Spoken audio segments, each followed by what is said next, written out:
Salut l'équipe, j'espère que vous allez bien et que vous prenez soin de vos projets. On y est, on est arrivé à l'épisode 10. Je pensais pas que la série allait s'arrêter aussi vite, mais on y est.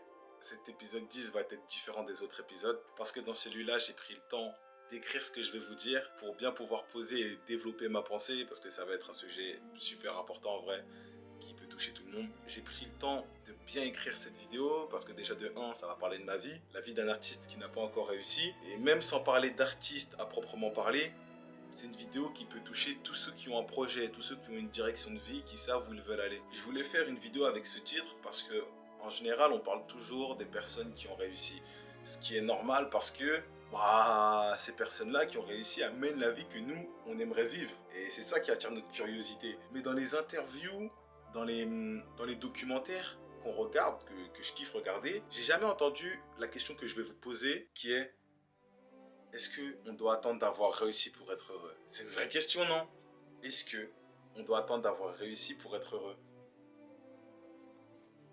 Parce que le refrain en général des personnes qui réussissent, c'est toujours le même. Je me suis entraîné nuit et jour, j'ai toujours cru en moi quand personne ne le faisait, j'ai tout sacrifié pour mes rêves, j'y ai investi tout mon temps, toute mon énergie. Vous voyez ce que je veux dire? C'est tout le temps le même refrain. Et en vrai, ce qu'ils disent, je suis sûr que c'est vrai à 99%, mais c'est pas la question. La question c'est, est-ce que pour en arriver là, sur le chemin, ils ont été heureux?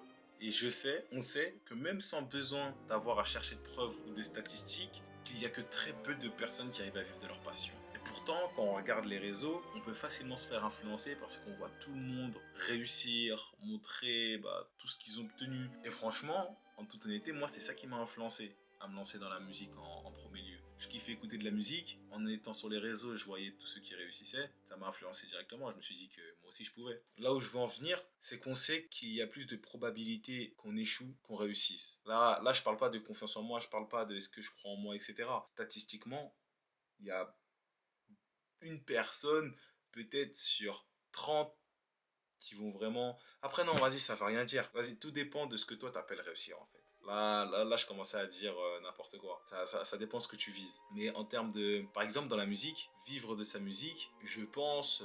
là, je vais donner des stats comme ça, mais ça doit être une personne peut-être sur 50 qui va réussir à vivre de sa musique, donc toucher un SMIC. Et du coup, en attendant de savoir si on va échouer ou réussir sur ce chemin, est-ce qu'on devrait pas tout faire pour être heureux sur le chemin qui va nous mener à notre réussite?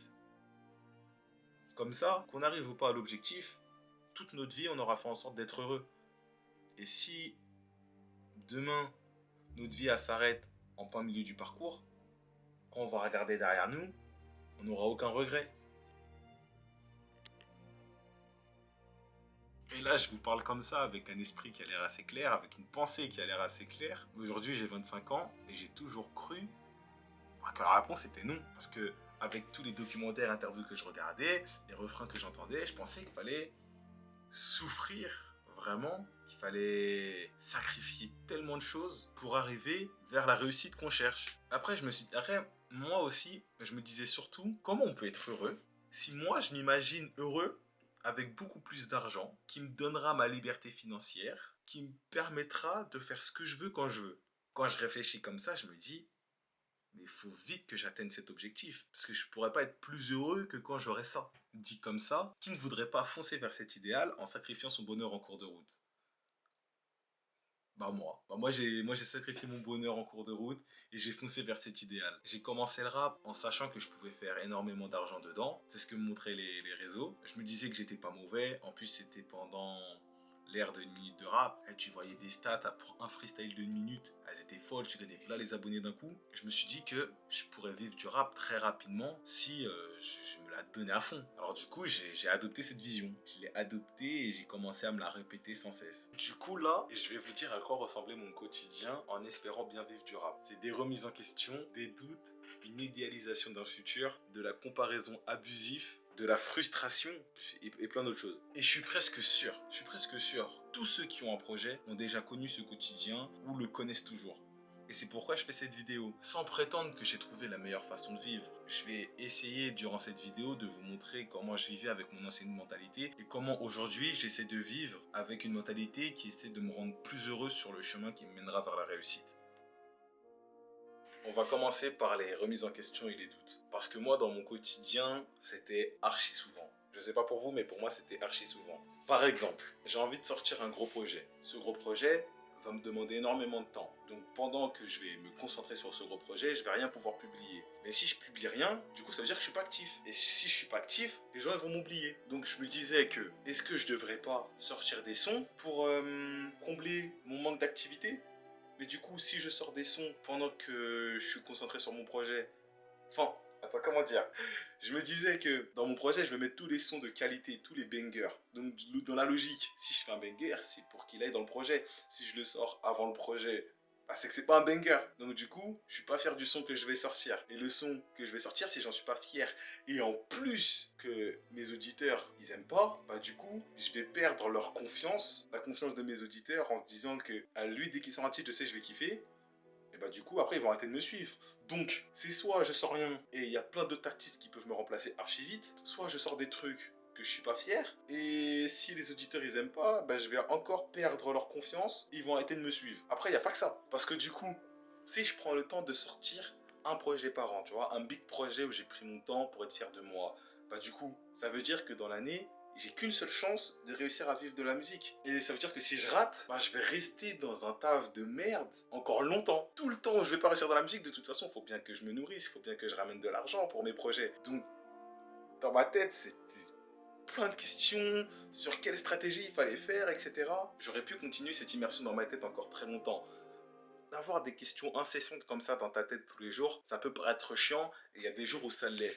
Mais j'ai compris qu'il fallait prendre le temps de répondre à ces questions. Je me suis donné du mal à trouver une réponse à chacune d'elles. Et aujourd'hui, c'est pour ça, grâce au temps que j'ai pris, que j'avance plus sereinement, avec moins de questions dans la tête, sur un chemin qui me correspond. Je ne sais pas si vous voyez ce que je veux dire. Parce que déjà, il y a un truc, c'est que moins tu réponds aux questions qui sont dans ta tête, plus tu les zappes, plus elles reviennent. Tu vas jamais t'en débarrasser. Et déjà que les questions que tu veux pas répondre, elles vont rester. Il y en a d'autres qui vont s'accumuler. Parce que tu vas avancer dans la vie. Donc il y a d'autres questions qui vont s'accumuler. Enfin bref. Donc si j'avais pas pris le temps de répondre à ces questions, j'aurais jamais pu trouver un chemin dans lequel je serais beaucoup plus serein, qui me correspond. Et en plus de ça, à accumuler ces questions, j'aurais fini par être paralysé par elles et elles seraient restées constamment dans ma tête.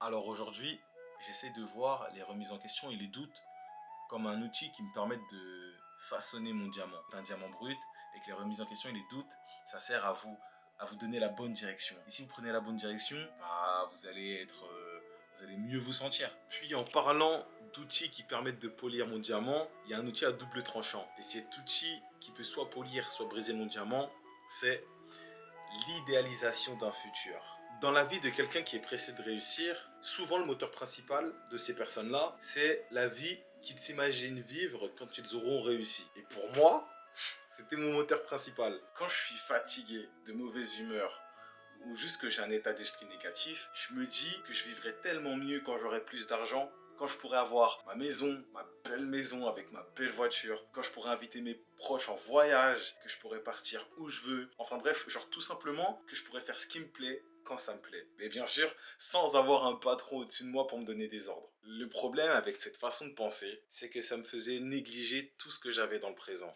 Et je m'explique. Comme je me disais que tout dans mon futur serait mieux et que mon futur, je le voyais pas si loin, je me disais que il est tout prêt. C'est juste une question de charbon intense. Bah, je négligeais par exemple ma voiture. Je me disais, ouais, c'est bon, c'est pas grave s'il y a ça, c'est pas grave s'il y a de la saleté, c'est pas grave. De toute façon, j'en aurai une bientôt, une bien plus belle. Donc, je peux négliger. Le problème, c'est que ça fonctionne pas qu'avec la voiture. Ça fonctionne aussi avec ta maison et tes proches. Chez moi, je me disais, vas-y, c'est pas grave si ça s'est cassé, vas-y, prends. Ça sert à rien que je prenne le temps de réparer ça ou de racheter un truc neuf. Je vais déménager. Et quand je m'entends parler, j'ai l'impression que j'étais vraiment matrixé. Bref, du coup, je me disais, je vais déménager, j'aurai une bien plus belle maison dans une plus belle ville. Et du coup, comme je vous ai dit, c'est pareil pour les proches, pour la copine. Je me disais que je leur accorderais du temps quand j'aurais réussi mon objectif. Genre, attendez-moi, faites vos trucs, tout ça. Moi, je reviens dans le groupe quand j'ai réussi mon objectif. Mais c'est pas ça la vie. Enfin, dans le cas où tu réussis vite, non, même dans le cas où tu réussis pas vite, c'est pas une façon de vivre. Tu dois prendre soin des choses que tu as dans le présent. Faut avoir de la gratitude. Putain, là, je suis pas le script. Faut que je me remette dedans. J'avais fini par me convaincre que mon plaisir, que mon bonheur pouvait attendre et que plus je réussirais tôt, plus je pourrais profiter de la vie tôt. Et à ce moment-là, j'aimais aussi cette citation qui disait: quand t'es jeune, prends le temps de faire pousser ton arbre pour pouvoir plus tard profiter de son ombre et ses fruits. Sauf qu'aujourd'hui, maintenant, je préfère la citation qui dit que chaque jour que la vie nous offre doit être vécu comme si c'était la dernière. Et aujourd'hui, avec cette citation qui est dans ma tête, je me dis que je refuse de vivre uniquement, je dis bien uniquement, pour un futur qui ne va peut-être pas se réaliser si la vie en décide autrement. Que je refuse de vivre pour un futur qui n'existe en vrai que dans ma tête. Parce que le futur, c'est quelque chose qui ne se passe que dans notre tête. Ça me rappelle la citation de... Bref, c'est un philosophe qui dit que...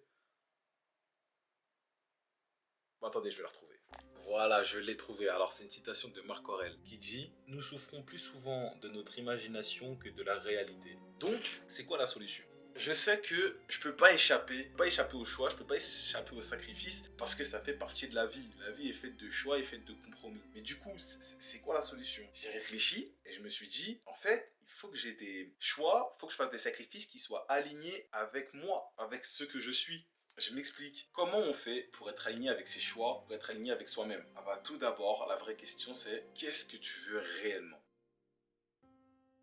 Moi dans mon cas c'était, je pensais que je voulais avoir beaucoup d'argent parce que ça m'aurait donné une belle maison, du temps, bref la liberté financière, la belle maison, la belle voiture. Et qu'après je serais heureux. Mais du coup en réfléchissant, en me disant: est-ce que mon bonheur ne tient vraiment qu'à quelque chose de matériel? Je me suis dit non. Et ensuite j'ai compris en fait ce que je voulais réellement. Je voulais être heureux. Mais bref, ça on l'a compris. Ok, je voulais être heureux. Mais qu'est-ce qui me rend vraiment heureux? Et c'est là où j'ai capté. Mais je l'ai capté en fait en vivant. C'est en vivant que je l'ai capté. Ce qui me rend heureux, c'est de passer des moments avec mes proches. Des moments durs, des moments cool, toutes sortes de moments avec mes proches. Et la deuxième chose, créer des choses inspirantes. Que ce soit dans la musique ou tout autre style d'art. Tout ce qui inspire, toutes mes créations, j'aime créer en fait. Et c'est là où je trouve mon plaisir. Et ce qui détruisait mon plaisir, c'était quand je négligeais mes créations pour pouvoir être productif, être actif, suivre le rythme de la société, de la surconsommation, etc. Enfin bref. Avant que je me rende compte de ça, plus j'avançais dans mes anciens sacrifices, donc plus je négligeais mes créations, moi je passais le temps avec mes proches, je me rendais compte que j'étais plus malheureux qu'heureux. Et pour moi, ça, c'est un signe du corps. Ton corps, il est en train de te dire: t'es pas sur la bonne voie, tu vois pas que t'es pas bien, parce que quand t'es malheureux, ok là je vais partir dans c'est mes croyances, mais plus t'es malheureux, bah, du coup plus t'es triste, plus tu peux attirer les maladies, moins les gens ils veulent être avec toi, donc plus tu te renfermes, etc. etc. Bref, c'est un signe du corps pour te montrer que t'es pas sur le bon chemin. Et après je l'ai capté, et c'est là où je me suis posé vraiment la question: à quel moment je suis le plus heureux? Après, je dis pas que je ne veux pas avoir un cadre de vie prospère, que je veux pas la belle maison, que je veux pas la belle voiture, que je vais pas avoir la liberté financière. Mais en fait, j'ai juste descendu dans mon ordre de priorité. Enfin, c'est même pas que j'ai descendu, c'est que j'ai compris que je ne voulais pas sacrifier mon entourage et mes créations pour obtenir ça. Parce que mes créations, elles me permettent d'être fier de moi et mon entourage me permet de me créer des souvenirs. Et j'ai besoin de ça, en fait, pour me sentir bien tous les jours. Et c'est justement mes créations qui me donneront cette liberté financière. Et je sais pas quand est-ce qu'elle arrivera. Mais en tout cas, jusqu'au moment où j'y arriverai, bah, au moins j'aurais été heureux, je serais bien dans ma peau. Et en plus d'être bien dans ma peau, je serai avec mon entourage. Parce que j'aurais pu vivre des choses avec eux, on aura un lien beaucoup plus fort, jusqu'à ce moment où moi j'aurais réussi mon objectif. Donc je pense que l'idéalisation d'un futur, c'est un très bon outil. Ça peut te permettre d'avoir un très bon moteur, mais seulement si tu l'utilises avec la gratitude. Un exemple tout bête, il faut être conscient que... Enfin, il faut être conscient... Vas-y, moi je vais parler pour moi. Il faut que je sois conscient de la chance que j'ai d'avoir un toit sur la tête, d'avoir une voiture, d'avoir du travail près de chez moi. Un exemple tout bête, hein, mais hier, tu vois, j'étais en voiture, je vois les gens qui attendent les transports, heure de pointe. Moi, j'ai ma voiture, fenêtre ouverte, musique à fond, je suis bien. Alors que c'est une Clio 2. Et je voyais les gens, ils étaient serrés dans les transports, il faisait chaud et tout. C'est cette reconnaissance-là qu'il faut se rendre compte, c'est cette gratitude-là. J'ai des parents, ils sont en bonne santé, j'ai un petit frère, il est en bonne santé, j'ai des amis, ils sont en bonne santé. Bref, tout ça, c'est des choses que on peut ne plus voir quand on se perd dans son futur. Donc, l'idéalisation d'un futur, c'est bien, il faut l'utiliser avec de la gratitude et surtout savoir les choses que l'on veut sacrifier et les choses qu'on ne veut pas sacrifier. Parce que sinon, tu vas être en mode tunnel vision et tu vas pas être heureux, quoi, tout simplement. Là, maintenant, j'ai décidé de sortir que des sons que je suis fier à 91%. 91 parce que rien n'est parfait et j'ai pas envie de chercher la perfection parce que sinon je vais être paralysé par ça et je vais plus rien sortir. Donc minimum 91%. Après, j'envoie des sons. C'est comme ça que je me sens fier quand j'envoie des sons, même si elles font pas de statistiques. J'ai sorti des sons que je ne regrette pas et que je suis fier et que quand je rencontre quelqu'un, si elle me demande qu'est-ce que je fais dans la vie, je vais être fier de lui montrer. Et vous voyez ce que je veux dire? Par exemple, maintenant, en ce moment, quand je reçois des messages pour me féliciter de mes anciens projets, il y a d'anciens projets, à part Projet Sambouillant, que je suis pas vraiment fier. Ça reflète pas l'image que je suis aujourd'hui. Et ça veut dire que quand je prends le compliment, je suis en mode. Ouais, ok, c'est gentil, mais ouais, ça me fait ni chaud ni froid. C'est pas moi, c'est pas ça que je veux montrer. Vous voyez ce que je veux dire? Et c'est pour ça que là, j'ai pris le temps de faire un EP de 5 titres. C'était les sons que j'ai pas gardés pour Projet Crossing Desert. Les titres que j'ai pas gardés pour Projet Crossing Desert, je pensais qu'ils étaient pas à la hauteur de Projet Crossing Desert à la base. Et je pense que c'est juste pas comme ça que je vois Projet Crossing Desert. Mais les sons, là, sont finis, je les ai finis. Et c'est les meilleurs sons. Ouais, on peut le dire. C'est quand même. Ils sont dans mes top sons de tout ce que j'ai produit durant ma carrière. Et du coup, j'ai rassemblé ces 5 titres dans un EP qui se nomme La vie d'un artiste qui n'a pas encore réussi. Et dedans, j'aborde tous les sujets que l'on vient de parler. J'aborde tout mon parcours bref, de tout ce que vous avez vu dans la série, en fait, tout simplement. J'ai pris le temps, durant ces mois, de me concentrer sur de nouveaux flows. Parce que je sais, en tant qu'auditeur, comment c'est chiant d'être vendredi et d'entendre les mêmes choses tout le temps. Bah là, j'ai pris le temps de faire quelque chose de différent. Et c'est risqué. Parce que ça va pas du tout avec la DA que j'avais, ça va pas du tout avec ce que je faisais avant, mais c'est ce qui me correspond maintenant.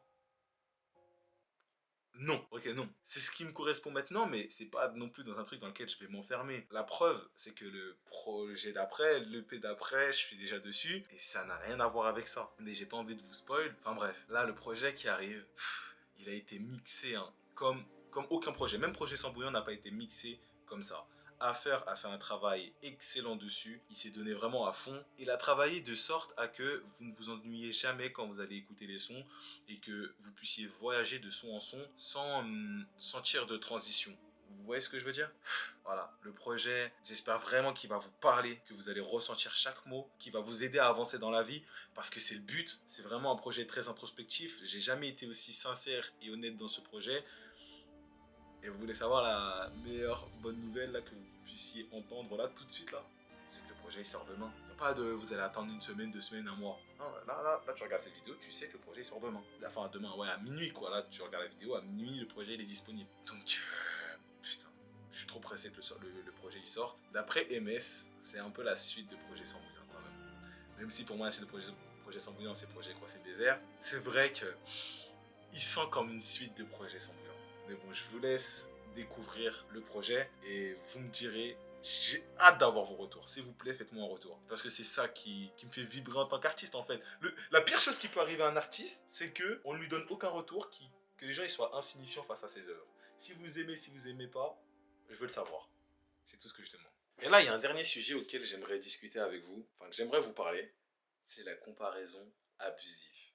Ah, ça, c'est vraiment le truc qui a pourri certaines de mes journées. C'est le truc qui m'a le plus frustré. C'est de me comparer avec plein d'artistes au niveau statistique. Je regardais leur nombre d'abonnés, je regardais leur nombre de likes, leur nombre de commentaires, leur nombre de vues. Je regardais, je me disais, ah, ils font pas beaucoup de commentaires, mais ils font beaucoup de vues, donc eux, ils ont payé.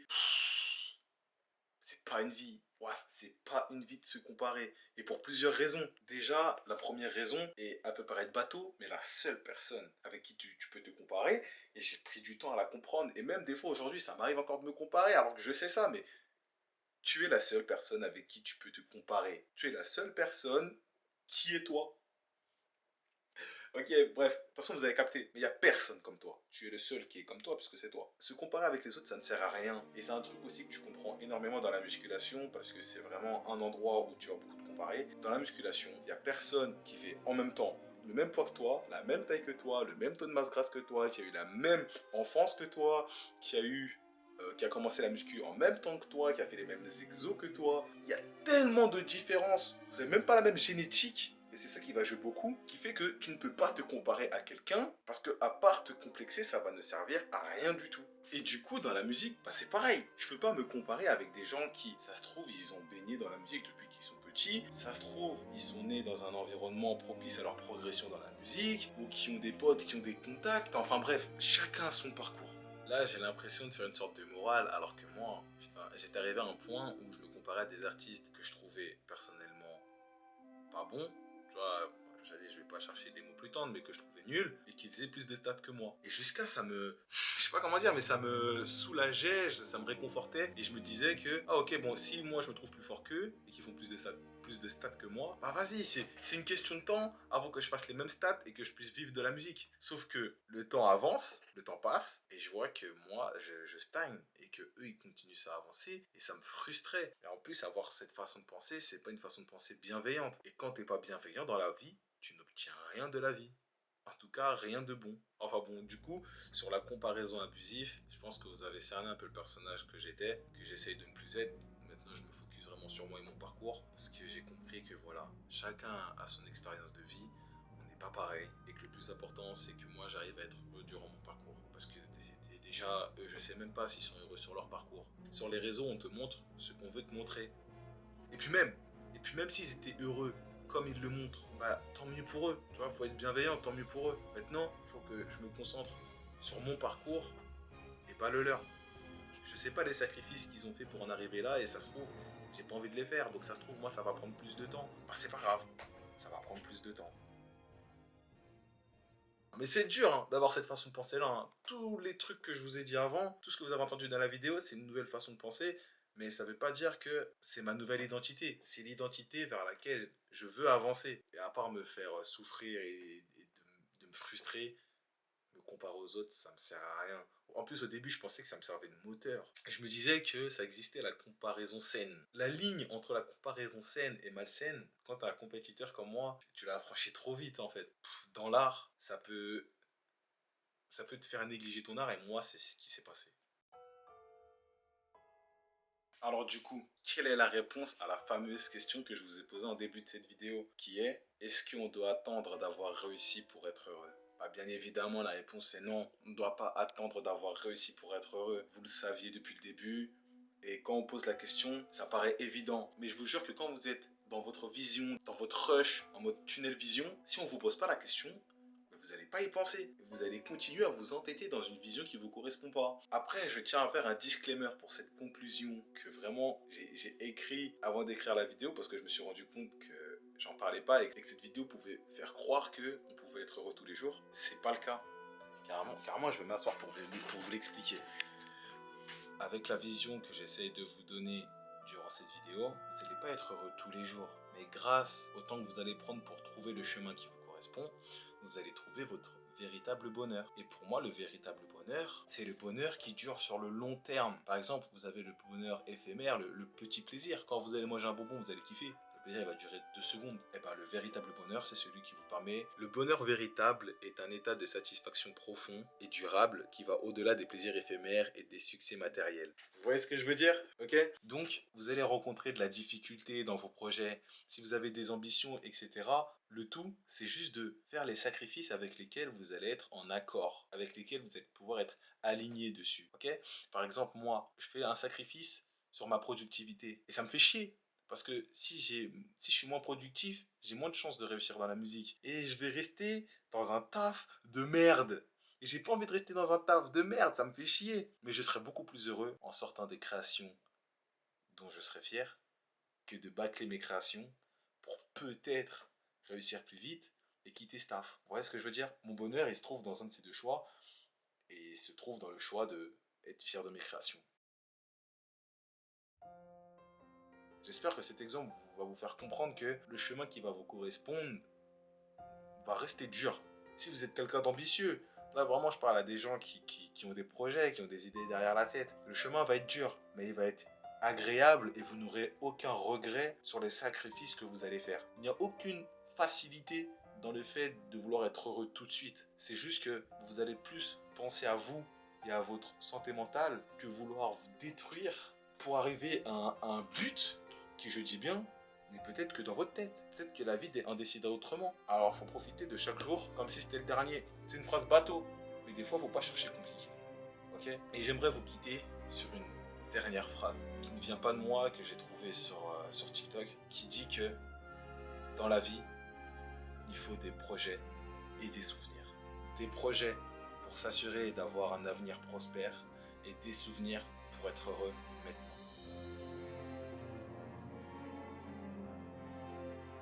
Prenez soin de vous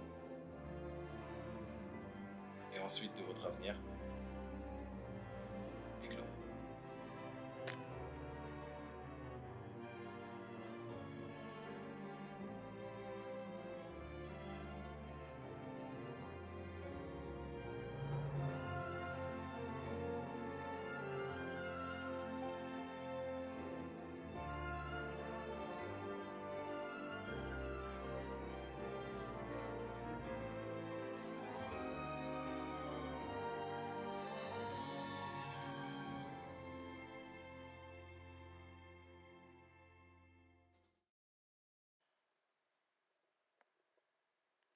N'oubliez pas, ce soir, à minuit, mon EP, 5 titres, 5 bangers, il faut que vous alliez l'écouter et je veux votre retour. Je vous ai jamais demandé de vous abonner, mettre des commentaires, liker tout ça, je m'en fous. Moi, ce que je veux, c'est qu'on écoute ma musique et avoir des retours sur ça.